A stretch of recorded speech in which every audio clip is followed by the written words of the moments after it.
بینێران خوشەوی سەمکاتەدان شاد خۆشەتەن بوو بەشی کوردی دەنگی ئەمریکا لە بەڕەمەی ئەمڕۆماندا دکتۆر کەمەڵارتین ڕەوانپزیشک و هەروەها سەرۆکی کۆنگرەی نەتەوەیی کورد میوانی بەڕامەی ئەم جارەماندایە. دکتۆر کەماڵ زۆر خۆشاتی. زۆر سپاس کاکجانی، ڕێز و سڵاو لە هەموو بێنەرانی بەڕێز. دکتۆر کەماڵ ئەمڕۆ ئەزانیت ڕۆژهەڵاتی ناوەڕاست بە باریکی نائاساییتە تێدەپەڕدن و ڕاپەڕێن و سەرهەڵدان زۆر بووە بۆ لادانی ئەو سەرۆکانی کە ماوەیەکی زۆرە لەسەر دەسەڵاتن و دیارە شەپوری ئەم باو و هۆزێش گەشتوەتە کوردستان و بەتایبەتی لە شاری سلەیمانیش دەست بە جوورە ڕاپەڕینی کراوە بۆ کۆمەڵێک لە داخوازی. تو ئەم بارگرژیەی ئەم سەرهەڵدانی کەمڕوو لە کوردستانە هەیە چۆن هەڵدەسەنگینی؟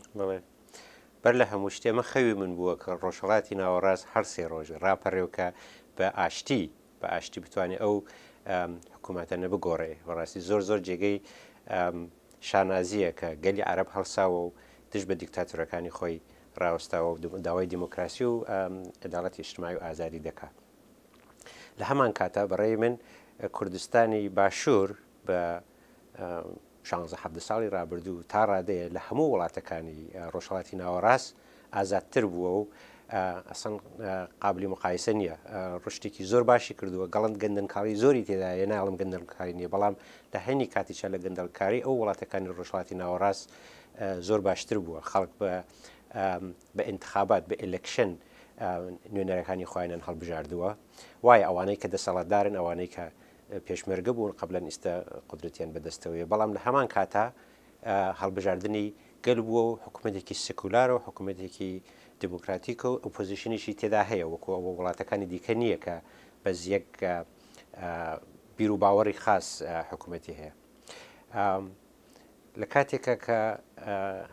هەموو ئینسانی، هەموو مرۆڤێ حەقی خۆیە کە ئێتراز بکە، دمۆنستراسیۆن بکە بۆ دژی گەندەڵکاری، لە هەمان کاتیشدا ئەبێ گەلەکە زۆر ئاگا بێ کە بزانێت کێ لە ئەمە قازانج دەکا. بەڕێی من ئێستا ئێتراز بۆ باشووری کوردستان زۆرتر لە هەموو نەتەوەکەمان دەدا. بەڕێی من تو وەکو ڕەوانپزیشکی چ خوێندنەوەیەکت هەیە بۆ مێشکی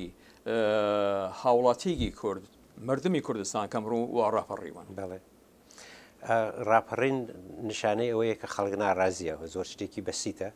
خەڵک ناڕازیە، ئەبێ بزانێت کە ناڕازیەکەش بۆ چییە. من وام لایە ناڕازیەکە بۆ ئەوە زانم خەڵک زۆر هەژارە، وەکو هەر کۆمەلگایەکی چینایەتی ئەوانەی کە فەقیرن بەداخەوە زۆر فەقیرتر بوون، ئەوانەشە کە دەوڵەمەندتر بوون، زۆر کەس ئیمکاناتی زۆر کەمە، ئیمکاناتی ئەوەی نییە کە بتوانێت منداڵی سیر بکە، یا گەنجەکان ممکنە بشن ئیشا بگەڕێن، ئیشیان نییە. ممکنە کەسانێکیش بێن کە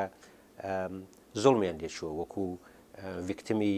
بێعەداڵەتی بوون لە ڕابردوودا، ئێستێشە ئەو هیوایانە کە بووە بەدەستی نەگەیشتووە. ممکنیشە تاسیری دەوڵەتەکانی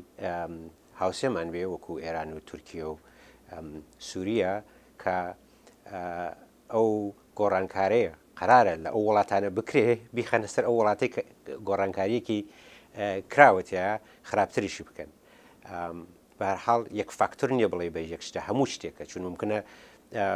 چەپ لەوە بەشداری بکە، ممکنە فۆندامنتەڵیستەکانی ئێران لەوە بەشداری بکەن، ممکنە ئەیجنتی تورکیە لەوە بەشدار بکە، ممکنە ینی کوردی نەتەوە پەروەریش بەشداری تیا بکە. بە هەر حاڵ ئەوە پێویستیە کە بە زیرەکی کورد هەیە کە بزانێ بەڕاستی ئێستا چی گرنگە بۆ داهاتووی نەتەوەکەمان. هەرتوو ئاماژەت کرد بە لەوانەیە ڕۆڵی وڵاتانی دەوروبەر لەم جۆرە خۆپێشاندانانە. تۆزانی هەڵچوون هەبوو لە هەردوو لاوە شێوەی بەرخوردی لقی چواری بەڵێن پارتی دموکراتی کوردستان بۆ شووی لەگەڵ خۆپێشاندارەکانە و لە هەمان کات خۆپێشاندارەکانش بەو جۆرە پەلاماری بارگەیاندا. لە سەرانجام ئەوە ناتوانن ئەم لایەنانە لەم جۆرە بارە کەڵوەرە بگرن. وایە هەردوو لاکەی بەڕێت من غەڵەت بووە. من بەڕێی من ئەبێ ئەتراز بە شێوەی ئاشتی خوازانە بێ، بە شێوەی سۆڵح بێ، بە هیچ کە لەتمەیە نەگرێ، حتا ئەگەر دژمنیشت بێ، حتا ئەگەر خوێنی براو خۆشکیشی کردبێ، ئەبێ ئەتراز بە سوورەتی ئینسانی بێ، بە سوورەتی مرۆڤایەتی بێ، نەبە بە کەسێ زەرەر بگەین نەزەرەری ماڵی نەزەری ژیانی ئەمە دمۆستراژەکە ئەگەر وا کارێکیان کردووە کارێکی بەڕێی من کارێکی باش نەبووە هەروەها ئەوەی وایش کە دەوڵەت ئەوانەی کە مەسئول بوون لە خەڵک شلیکیان کردووە ئەوەش کارێکی زۆر غەڵەت و ئیشتبایان کردووە ئەی کاشکای لە جای ئەوەی بە ئەسلحە شلیل بکەن بە ئاو شلیکیان بکردایە کە خەڵکە تەر بووە یا بە تیرگاز هینیان کردایە بەڵام بەداخەوە ئەوانیش خوان ئەوانیش ینی بەداخەوە هێنەکە بۆ حەدی ڕشتە نەگەیشتووە کە لە عینی کاتیشە تۆ بڵێ حتا لە هەر کە شلیل بکەی ئەوە ئەندامێک لە ئەفرادی خانەوادەی خۆتەکە لێ دەدەی ئینسان ممکن اختلافی هەبێت لە بنەماڵەیەکە بەڵام لە عینی کاتیشە ئەتوانێت بە ئاشتی ئەو اختلافەیەکە هەیە باسی بکات تاکو بە شەڕ و بە لێدان و بە کوشتن تو ئاماژەت کرد بە ئاوپاشی بوو بە ئاو مەسەڵەن ئەم خەڵکانەیان دوور نەخستەوە لێلایەکەوە ڕەخنە دەگیرێت لە هێزەکانی ئاسایش لە پۆلیس لە ناو شاری سلەیمانی بۆ نەیانتوانیوە سەر نەکەوتە بوون لە ڕاگررتنی خۆپێشاندەرەکان بە سوایە کەمتەرخەمی ئەوان بووە نەشارەزاییان لەبارەی چوونیەتی بەرخورد لەگەڵ خۆپێشاندەران چۆن هەڵی زەنگینی بەڕێزی من کەمتەرخەمی بووە ترس بووە چون هەر کەسێکە لە شرایەتێکە قەرار دەگرێ ئەکسل ئەمەلی ئەوەیە کە چی فێر بووە ئەگەر من بەس فێر بووم هەر کەسێ تووڕە بێ لێم دەدا ممکنە من دەست بە لێدانی ئەو بکەم بەر لەوەنکەم بەڵام بەگرەوە کەس فێر بووم کە ئەگەر کەسێ تووڕە لێمە داوای لێبوردنەوەی لێ بکەم بۆچی تووڕەی لێم ئەو کەسێشە ئارام دەبێت ینی هەردوو لای بووە بەڕاستی هەردوو شایگەرتە گەلی کورد بەزانی چی چەنێ بیعداڵەتی بەسەر هاتووە کوشت هەر بنەماڵەیەک نییە لە کوردستانی باشوور کە کەسی لە دەست نابێ هەموو غەمدارن لە عینی کاتیشە کە دەستەڵاتیان هەبوو بەڵام هەموو غەمدارن هەموو کەسیان لە دەستاوە هەموو ترسیان هەیە کە چیمان بەسەرتی ئەم ئەڵێ ممکنە بڵێ کاری ئەوە ئەو دەڵێ کاری ئەوە لە یەکتر انتقاد دەکەن بەڵام هیوادارم ئەم هەڵەیە کە کراوە لێ فێربووین و واشتی دیکە هیچ کاتێک لە وڵاتەکەمان ڕوونەدا زۆر کەسان وا بیگر دەکەنەوە دەڵێن سەرڕای ئەوەی ئەمڕۆ لە کوردستان حکوومەتێک هەیە پەرلەمان هەیە بەڵام لە هەمان کاتە وا دیارە حزبەکان خۆیان دەسەڵاتیان بەدەست گردووە و لەسەرەوەی یاسان دەڵێن لە لایەکەوە لە کاتێک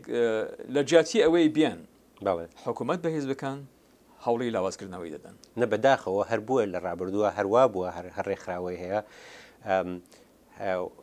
هەمەتی واداوە کە ڕێکخراوەکە خۆی بەرەوە پێشوێنی بیری نەتەوایەتی بەو شێوە من نەمدیوە ئەگەر بزانی لە ڕابردووە ڕێکخراوەکە لەگەڵ یەکە شەڕیان دەکرد لەگەڵ یەکە ئەسلحەیان دەکێشە بۆ هێشتا بەڵام بە شانازیوە ئەو شەڕێنە تواو کردووە لە بینی خۆیانە بەڵام ئیستا کەسی دیکە هەڵدەساوە شەڕیان لەگەڵ دەکا چونکەش فێر نەبوون بە تەریقی بەستڵاح مساڵەمەت ئامێزیا بە تەریقی ئاشتی مەسەلەکە هەڵ بکەن ئەو شتێک کە فێربوون ئەو شتە بەکاردێن نازانم تا چەند تو ڤیدیۆ کلیپەکانت بینیوە زۆر کەسان ئەڵێن بەو شێوەی کە شلیک دەستڕێژ لە مردم کراوە لە وڵاتانی عەرەبیش نەکراوە وایە وڵاتانی عەرەبیش بەڕاستی من ئەو کاتێک هینەکەی میسرم دیگوتم جێگەی شانازیە بۆ ئەو نەتەوەی میسرە کە چۆن بەرخوردی کردبوو حتا بۆ حوسنی مبارەک کە گەرچی نەیەویست بڕوە بەڵام ئاخری قبولی کرد ینی بۆ نەویستە گەشتو کە ئەگەر گەلەکە دژمنی منە بەڵام من دژمنی ئەو نیم چون پارچەیە لە فامیلی خۆمە لە خانەوادەی خۆمە ئەی کاش سەرۆکەکانی پارتی و دموکرات و هەر کەسێکی دیکە لەسەر کارە بەو شێوە تواشاکە کە بڵێ ئەو کەسێک کە ڕازەکە ئەندامی خانەوادەی خۆمە من چۆن نتوانم ئەندامی خانەوادەی خۆم بکوژم یا ئەزانم ئەسەر کەس ئینسانێک بکوژم ینی هەر ئینسانی حتا دژمنیشت بێ بەڕای من جێگەی زۆر داخە و هەروەها وتم کە هیوادارم وا شتێک لە داهاتوومان ئیتر پێش نەکەوێت جیهانی دەرەوە چۆن دەڕوانێتە ئەمڕۆ دەوانە وایە جیهانی دەرەوەش وەکو وا بیر دەکاتەوە کە ئەمە نەتەوەیەکی خەشنە ینی بۆ قابلی ئەوەیە نەگەیشتووە کە بتوانێت بە ئاشتی مەسائلەکانی خۆیان حەل بکەن بەڵام هەمن کاتیشە من پێخۆش هیوادارم درێژەی پێ نەدێ هیوادارم بتوانێن دەوڵەت لەگەڵ ئەوانەی کە ئەتراز دەکەن دانیشە لەگەڵیان قسە بکە بزانانی کێن چین بزانانی کێ نمایندەیەکەیە ئایا بەڕاستی لە ناوگەلەکەیە ئایا تاسیری وڵاتە هاوسێکانە کە دانیشە لەگەڵی قسە بکە هەروەها کە حکوومەتی مصر لەگەڵی ئەوانەی کە ئەترازیان کردبوو قسەیان کردو ئاخری بەوە گەیشتن کە باشتر ئەوەیە کە ڕژیمەکە بگۆڕێ. پێویستە خۆ واقعیتیشەوەیە بەوەی حزبی دموکرات و حزبی پیۆکەی سەرۆکەکانیان لە زووە خەباتیان کردووە و لە زوۆیشە بوون، بەڵام بێ ئەوەیشە بێ کە کەسانی دیکەش بتوانن بێن بە قدرت بەکس بکرن، ینی انتخابات بێ هەموو کەس ئەو ئیمکانەیە هەبێت کە بە ئەو شوێنەی ئەوان گەیشتون پێژن ئاپۆرچونیتی لە ئەمریکا بۆ شێوەی ئەوانە گەیشتون بن، ئەگەر قسەیش نەکرێ گوێ بە گەلەکە نەدەی ئاخری بۆ شێوە دێکە لە هەموو وڵاتێکە ئاخری کە ڕژیم دەگۆڕێ ئەو سەرانێکە بەدا ینی ئەو خزمەتیانیشە تا ئیسە کردووە بە هیچ دەڕوە. لە کاتێکدا ئەم شتانە لە کوردستان ڕوودەدات کوردەکانی باشوور وابیر دەکەنەوە لە سەرنجامی ناکۆکی و بەرژەوەندیەکانی نێوان پارتی و یەکێتی گەیشتووەتە ئەم ڕۆژە و حکوومەت پێ نەکراوە بە تەواوی تا ئێستا ڕێک بخرێن و بەڵکە وەزارەتەکان هیچتا ڕێک نەخراون. لەو بەڕایدانی ئێستادی کاتی ئەوەیە بەڵێ کە بگەنەوە ئامانجا. بەڵێ بەو کاتی ئەوەیە 17 ساڵە وا بزانم کوردستانی باشوور 2003 تەواوی ئاشتەوەی 7 ساڵە لە 1990 وایە 15 ساڵ کاتی حتا یەک نەسڵ نیە هەر نەسڵی 25 ساڵە، یعنی حتا نەسڵی تێر نەبوو ئەو نەسڵی قەدیمە هەر لەسەر هینماوە نەسڵی داهاتوش بۆ ئاگاهی سیاسی و ئیجتماعی هێشتا بۆ ڕشتێ نەگەیشت. من وەکو بێبیر دەکەمەوە کوردستانی باشوور یا کەیارجی وەکو منداڵێکە کە لە قۆنداغا بووە تازە دەسی لەسەر پێی خۆی ئەوەیە کەم هەڵسێ هێشتا بە ئەوەیش نەگەیشتووە کە لەسەر پێی خۆی هەبڵسێ لە هەموو لە حازێکەوە لە باری اقتصادیوە لە باری فەرهەنگیوە لە باری ئیجتماعیوە بەو حەدە نەگەیشتووە کە بڵێ وەکو وڵاتێکی ئوروپایی یا حتی وەکو وڵاتی مصر بۆ ئەوەوە بەرخۆردەکە چون ئیمکانی دەوڵەتمەندی هەبووە خەڵک تێگەیشتووە بە زمان و بە کولتوری خۆی ڕشتی کردووە لەو لە حازە شرایەتەکەی جۆرێکی دیکە وڵاتی کە هەر چۆساوەوەیە ئیمکانی ئەوەی نەبوو کە بتوانێت بیر لە دموکراسی و ئاشتیخوازی بکاتەوە چ سەرۆک چە خەڵکی ناوچەکە. زۆر کەس دەڵێ کوردستان سەرڕاوی خاوەن سامانێکی زۆر گەورەیە نەوتێکی زۆری هەیە و خاوەن هێزێکی کاری زۆرە و لە جاتیەوەی بتە وڵاتێکی بەرەمهێنەر ئەمڕۆ پشتی بە ئیران و تورکیە بەستیەوە ئەوانش بە جۆرێکی بە فۆرمێکی تر کوردستانیان لە ڕۆی ئابووری و داگیر کردووە. وایە چارە چییە؟ چارە هەیە چارە ئەوەیە کە بە خەڵک بە ئیسلا زراعەت تەوسعە بدرێ بە خەڵکی کە زراعەتەکە یارمەتی بدرێ ئەگەر بتوانن بە خەڵکی کە ئینڤستەکە یا کارخانەیەک پرۆداکشن زۆر مهمە بە شت دروست بکەین نەکو شت بێری ئەگەر بتوانانی بەداخەوە وڵاتەکانی هیندەکەن بەس شت دێرن شت دروست ناکەن مەسەرەن لە جیاتی ئەوە بڕۆی چەند ئۆتۆمبیل بێری لە وڵاتێکی دیکە باشترەوە کە فاکتوری ئۆتۆمبیل دروست بکەیت لە جیاتیەوە بڕۆی یەخچال بێری فاکتوری یەخچال لە وڵاتەکە دروست بکەیت ئەوانش ئینڤستی تیا بکەن بەڵام لە وڵاتەکە تا دەمێنێتەوە. بەڕێی من هیچ شکاڵێکی نیە حتا لەگەڵ دوژمنەکەش تا ڕابطەی اقتصادی و فەرهەنگی و ئەوانت پێ بەڵام مشترک بێ ینی قازانجەکەی هەردوو لایەن بێ. بەڕێی من تایست ئەوە کە من شایدش من غەڵەت بم بەڵام بەداخەوە ببووتەوە بە جامعەیەکی مەسرەفی جامعەیەکی تەولیدی نیە جامعەش تا تەولیدی نەبێ ئەو بۆ ڕشتە ناکات. بوون و نەبوونی دستورێکی هەمیشەیی بۆ هەرێمێکی فێدرالیکۆ کوردستان کاشان گرنگە زۆر گرنگە بەڕێی من ئەی کاش ئەوانەی کە ئیستا ڕاپەڕێون دش بە خودی کورد دش بە وڵاتەکانی هاوسێ بووایەنەوە دش بە ئەوەی بن کە ئیستا بەڕاستی شاید کاتی ئەوە گەیشتووە کە کوردستانی باشوور داوای سەربەخۆیی بکە بەڵام بەداخەوە داوای ئەوە ناکەن خەڵک داوای چای و قەند و شەکەر دەکات بەداخەوە لە جێتەوە کە جاوای سەربەخۆیی بکات لەگەڵی ئەم هەموو زەحمەت و تەلاشێکی کراوە خەڵک بێ بۆچی من نەبێ ڕاستیش دەکەن هەموو حەقی خۆیەتی خەڵک هەموو عەداڵەتی ئیجتیماعی بەڵام کاتە بزوتنەوەی کورد بۆ بزوتنەوەی ئەو درێژی کورد ئەوە بووە وەکو وڵاتەکانی هاوسێی زمانی خۆی بە هەبێ فەرهەنگی خۆی هەبێ وڵاتی خۆی هەبێ تا وڵاتیشت نەبێ تا دەوڵەتت نەبێ بەو ڕشتە ناگەی کە مسر گەیشتووە یا تورکیە گەیشتووە یا وڵاتە ئوروپایەکان گەیشتون بەڕێی من لە جێتێ ئەوە فشار بۆ ئەوە بێرن کە بۆچی ئەمە هیچمان نییە چون ئەو زۆر کورد زۆر هیچی نەبووە لە زووە هیچی نەبووە 5 ساڵی دیکە 10 ساڵی دیکە نەسلێکی دیکە تەحمل بکە بەڵام بڵێ سەربەخۆیی ئامانجی ئەمێ چون سەربەخۆی ئامانجی هەموو کوردی بووە گەرچی دژمنەکان نایەوێ بەڵام مەسەن تۆ ئیستا کوردستانی باشوور داوای سەربەخۆی بکە 1 ملیۆن 2 ملیۆنی دەکوژە کوردی و تورکیا بەڵام ناتوانێت کە هەموو گەلەکە بکوشی 3 ملیۆن هێشتا هیوادارم هیچ کە نەکوژرێت بەڵام 3 ملیۆنی هەر دەمێنێتەوە وانە دنیاش ئەو کاتە بەهینەوە یارمەتی دەدا کە ئەم ملەتە ئەمنەتەوە تەسمیمی گرتووە کە لەسەر پێی خۆی ڕاوەستێ ئیتر بەسیەتی وان بەداخەوە بیری ئەوە ناکەین بیری نەتەوایەتی ناکەینەوە بیر و مێنتاڵەتی سەران و ڕێبەرانی کورد لەو ڕۆژە و ڕزگاریان بووە و ئازاد بوونەوە تا جوورێکیش دیموکراسی بەدەست هاتووە چەند گۆڕانی بەسەر هاتووە تا ڕادەیە گۆڕاوە بەڵام هەروەها شخصیەتی هەر کەسێ پرسناڵەتەری کەسێ شکل دەکرێت یعنی زۆر زەحمەتە لە دوای 20 ساڵ بیر و باوەڕی کەسێ بتوانێت بگۆڕێ وهاکە ڕۆژ تا 18 ساڵە بیر و بڕواش نەخشی خۆی هەیە ئەوانە چۆن لە چه شرایەتێکە گەرۆ بوون لە کەژا ژیاون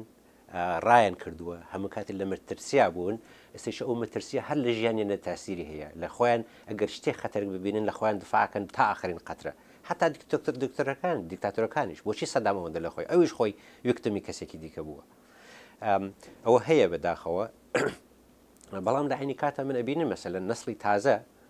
جۆرێکی دیکە بیر دەکاتەوە تا ڕادەیە شاید هێشتا باو حەدیشە نەگەیشتوە بەڵام باشتر بیر دەکاتەوە لە نەسڵی ڕابردوو من وابزانە من باشتر لە باوکو و باپیرم بیش دەکەمەوە منداڵی من لە من باشتر بیر دەکەەوە شتێکی ڕشتی تەکامڵیە و هیوادارم نەسڵ تازە بتوانێت کە ئەو شتێک کە نەسڵی ڕابردوو نەیکردووە ڕێز و احترامی هەبی بۆ ئەوانەیە کردووە لەگەڵ کاتیشە بڵێ ئێستا کاتی ئەو هاتووە مشتی جۆرێکی دیکە بیر بکەنەوە جۆرێکی دیکە عمل بکەن و ڕفتار بکەن لە کۆتاییدا ئەوەی ئەمڕۆ لە کوردستانی باشوور بەدەست هاتووە دەستکەوتێکی زۆر مەزنە چی ئەبێ بکرێت لە پێناوی پاراستنی ئەو دەستکەوتانە ئاشتی خوازی هەموو کاتێ منتومە تەنیا چارێکە دانیشتن و توێشکردن ئێمە یەک ناناسین تەسەورمان هەیە کە کەسێک چۆنە لەگەڵ حتا دژمنەکانیشمە ئاشتی خوازی باشترین شتە داوای لێبوردنەوەکردن لە یەکتر مەسئولیت قبولکردن بڵێ ئەو گیر و گرفتاریەکە هەیە منیش بەشێکم تێدەیە منیش خراپکاریم کردووە من داوای لێبوردن دەوە کە مەگەرە خراپکاری لە لای من بووە چی ئەتوانم بۆت بکەم لە جیاتی ئەتوانی چی ئەتوانی بۆ من بکەیت هیوادارم هەموو سەرۆکەکانمان و هەروەها گەلەکە بۆ خۆی بکات من ئەتوانم چی بکەم هەروەها کەنەدی لێراوەتی don't ask what your country can do for you ask what can I do for my country لە هەموو شوێنێکە بەڕاستی لە